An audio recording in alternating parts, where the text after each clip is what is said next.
Sydney Sweeney is selling American Eagle jeans now. That's probably the most predictable sentence of 2025. Let's go ahead and roll S9 here. Genes are passed down from parents to offspring, often determining traits like hair color, personality, and even eye color. My genes are blue. Sydney Sweeney has great genes.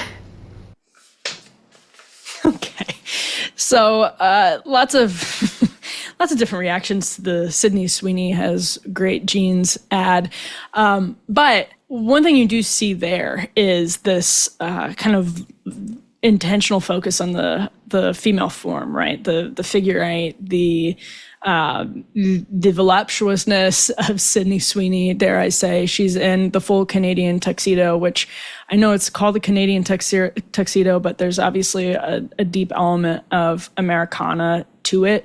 And she's she's basically looks simply adorned, right? Like there's not a lot going. She's not overly done up. She's not wearing a crazy different amount of patterns or textures. She's wearing normal Canadian tuxedo, as one does when they're selling jeans. Makes sense. But I think what's interesting to me about this, combined with the Jesse Murph video, is that Sydney Sweeney, by the way, is also being criticized for all of this because American Eagle is doing something a little bit clever there. And Sydney Sweeney says it at the end, where she says, "See what I did there?" And she's obviously alluding to the double entendre of saying Sydney Sweeney has great genes, meaning she's super pretty and also is wearing a nice pair of jeans, but that has also been interpreted as a kind of dog whistle because Sydney Sweeney is a white blonde and the brand is called American Eagle. There have been some truly deranged reactions to the Sydney Sweeney ads from the Sydney Sweeney ad from people with like purple hair. And the idea that American Eagle was doing this intentionally as a dog whistle to the tiny percentage of the country, still too big, but that is going to watch Sydney Sweeney and think, yes, American Eagle, this is now the neo-Nazi jean company.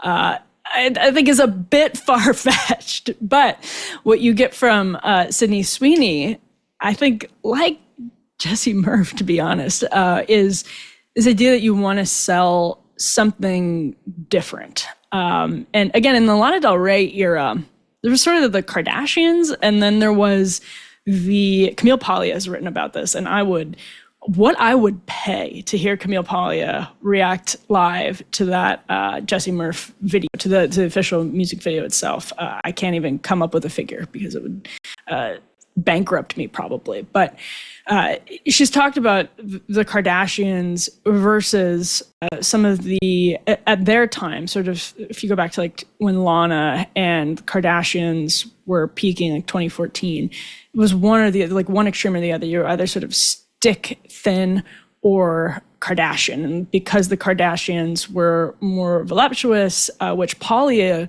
actually compares to the Venus of Willendorf, and great art on the human condition that represents the full-figured female and true femininity. Go read her on that. It's just fabulous. But it was one or the other. The stick thin look was in. Kardashians were popular in sort of a mass basis, but weren't high art. That figure wasn't represented often in high art in a way that was seen as, kind of aspirational. That kind of changed, and one of the people who sort of had a role in changing that was Kanye West. But we'll shelve that topic for another day. It was interesting, though, and to see, I think, this emphasis on traditional femininity, which I think you do see with the Sydney Sweeney ad,